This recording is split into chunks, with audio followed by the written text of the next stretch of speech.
Imagine estar em um avião comercial quando você ouve os motores pararem de rugir. O primeiro instinto é pensar que tudo acaba ali, mas a realidade é completamente diferente.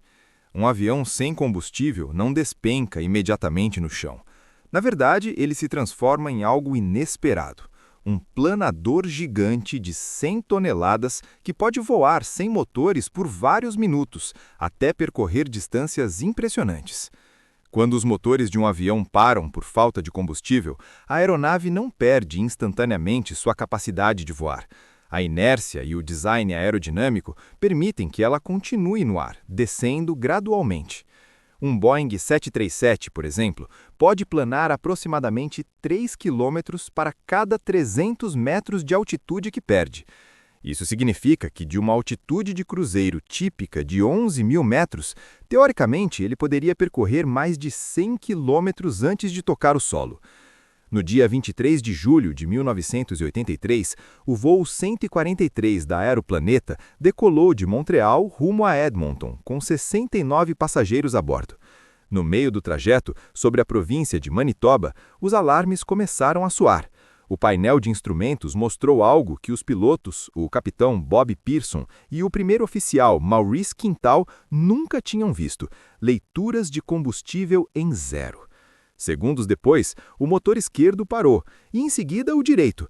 O avião ficou em silêncio absoluto a mais de 12.000 metros de altitude. O que havia acontecido era um erro de cálculo devastador. O Canadá estava em transição do sistema imperial para o métrico, e alguém confundiu libras com quilogramas ao carregar o combustível. O avião tinha menos da metade do combustível necessário. Mas aqui vem o fascinante. Pearson era piloto de planadores no tempo livre. Ele sabia perfeitamente como fazer uma aeronave voar sem motor. Sem combustível, os sistemas hidráulicos principais pararam. As superfícies de controle do avião, os ailerons, lemes e flaps, normalmente se movem com pressão hidráulica gerada pelos motores. Sem essa pressão, o avião ficou extremamente difícil de controlar. Mas os engenheiros aeronáuticos sempre pensam no pior cenário possível. Por isso existe algo chamado RET. O RET, ou turbina de ar de acionamento por corrente de ar, é um pequeno gerador que se desdobra automaticamente da parte inferior da fuselagem quando há perda total de energia. Esse dispositivo aproveita a velocidade do ar que passa sob o avião para gerar eletricidade e pressão hidráulica de emergência. Não é suficiente para todos os sistemas, mas mantém funcionando os controles de voo básicos e alguns instrumentos críticos. É literalmente a diferença entre ter algum controle do avião ou não ter nenhum. Pearson e Quintal sabiam que não chegariam a nenhum aeroporto próximo. Procuraram desesperadamente alternativas no mapa. Quintal lembrou de uma antiga base militar em Gimli, Manitoba, que agora estava fechada. Era a única opção deles. O que não sabiam é que essa pista abandonada havia se transformado em um circuito de corridas de carros, e naquele dia havia famílias aproveitando um evento esportivo. O avião descia em silêncio. A taxa de descida era de aproximadamente 600 metros por minuto, muito mais rápida do que uma descida normal.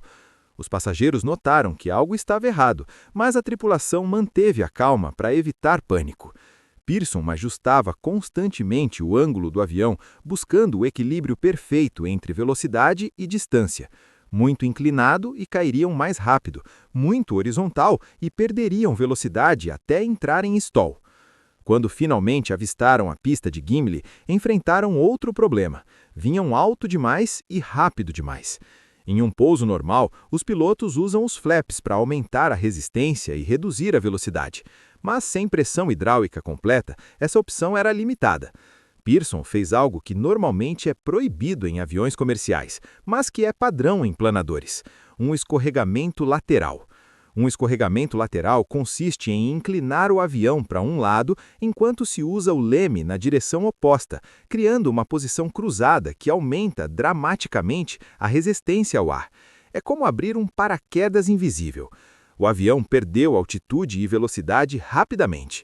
Os carros na pista viram uma sombra gigante se aproximando e saíram disparados para os lados. O trem de pouso dianteiro não se desdobrou corretamente por falta de pressão hidráulica. Quando as rodas traseiras tocaram o asfalto, o nariz do avião bateu na pista com força, gerando uma chuva de faíscas. O avião deslizou até parar completamente. 0 fatalidades. Todos os passageiros foram evacuados sãos e salvos. O evento ficou conhecido mundialmente como o Planador de Gimli. Mas aqui não acabou tudo. Esse incidente transformou completamente os protocolos da aviação. Como é possível que um avião comercial fique sem combustível em pleno voo? A resposta está em múltiplas falhas simultâneas, algo que as companhias aéreas modernas tornaram praticamente impossível. Hoje em dia, os aviões calculam o combustível necessário com sistemas redundantes. Não é só encher o tanque até parecer suficiente. Existem regulamentações internacionais rigorosas. Um voo deve carregar o combustível necessário para chegar ao destino, mais combustível adicional para voar até um aeroporto alternativo, mais uma reserva de emergência de pelo menos 30 minutos adicionais, mais combustível para possíveis desvios por clima ou tráfego aéreo. São camadas sobre camadas de segurança. Os sensores de combustível em aviões modernos são triplicados. Se um falha, há 2 mais verificando as leituras.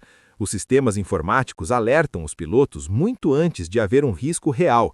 Os computadores de voo monitoram constantemente o consumo e recalculam se o combustível restante é suficiente para chegar ao destino com todas as reservas exigidas.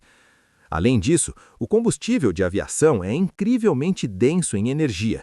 Um Boeing 787 pode transportar combustível suficiente para voar mais de 14 mil quilômetros sem escalas.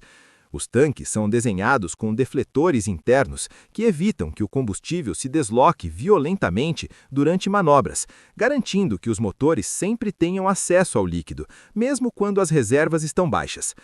O que ninguém te conta é que os pilotos treinam especificamente para cenários de falha total de motor.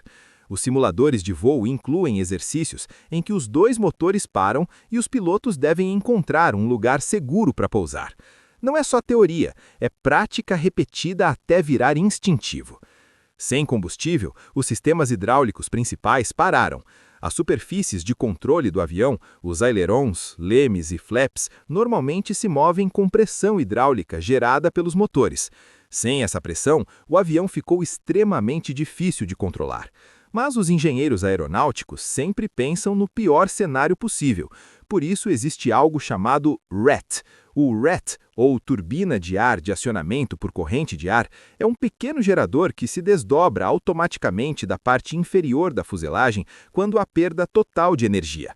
Esse dispositivo aproveita a velocidade do ar que passa sob o avião para gerar eletricidade e pressão hidráulica de emergência.